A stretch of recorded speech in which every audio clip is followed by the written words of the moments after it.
Here is the latest version of Chuck Challenge 3D. Now, we've been working on this for about 7 months. Typically when we do an update, we work on it for about a month, so it's becoming more of a remaster. Now, one of the first things you'll notice is we've totally changed the UI. Now, previously we used something called Metro, which was the design for Windows 8. And unfortunately, Windows 8 people didn't like, and we've gone back to a much more elegant, more current design where everything is kept in a single screen. And that's what we've gone for here. Those eagle-eyed will notice there are 2 new bundles, and that means there are 2 lots of 25 levels with 50 levels in total. These are being generated by the users, and they've actually a combination of the best levels that have been created over the years. And we had to sift through hundreds of levels and hundreds of the top levels, and that's how we narrowed it down to 50. Now, in addition to that, we have Create, so you can create a new one or start editing some of the ones you've previously done. Now, the thumbnails we might update. We've got a good idea of what we could do with them, and so watch that space as well. The search you can do by top, by latest, by local, by custom, and by the hardest. Then weekly is the weekly puzzles, and the top one is the puzzle of the week. Then hats we redesigned. So before you could only see one hat at a time, but now you can see all the hats you own, and more importantly, the hats you don't own. People were asking, well, how many hats are there? How do I get them? And there wasn't much visibility on that, so we changed that.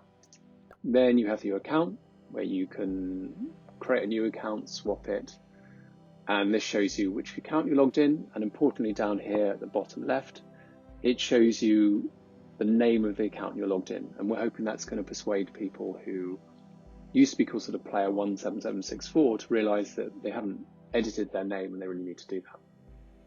Then we go into settings, and this looks far more sort of Windows 10, where you can edit all the bits and pieces that you like on a sort of individual basis.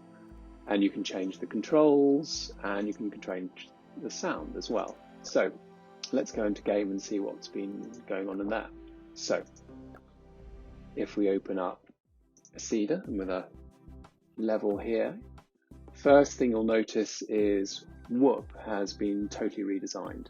Now, he's very much the character that we wanted to include in the original version, but because techniques have advanced, we've been able to improve the model. So that's really nice.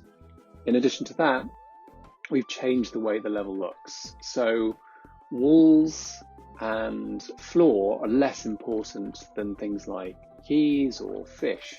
So the walls and floor are less saturated, whereas compared to other elements that are more saturated, and that's designed to help people understand what things they should really be focusing on.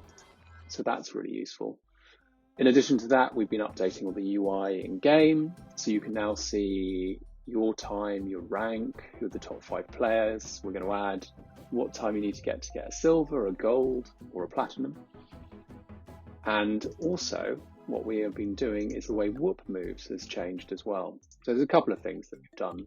The first thing is Whoop used to move in a constant speed. Now, this looked pretty, but you were never quite sure which square he was in, particularly when he started moving. He'd actually be in the next square. So now he hops, and it's much clearer which screen he's in at any given time. So we're hoping that's going to make it much more intuitive for new players, because existing players understood that they had to sort of think and move ahead, but that wasn't quite so understood by people who were coming new to the game. The other thing that we've done is we've reduced his speed as well. So it's about 40% slower, so it's much easier to control. And we're hoping with that and the hop, there'll be less of this sort of people missing which square they're trying to end in. So that's that. If we go into Create, we've redesigned that again. So we still really have these paint pots that we like to call them. You have this menu you can sort of open and shut, so you can try and get more of them. And we can put Whoop down, and we can put some walls, and then maybe we can nibble bits and pieces. and maybe I'll do that. And with this, oh, that's impossible.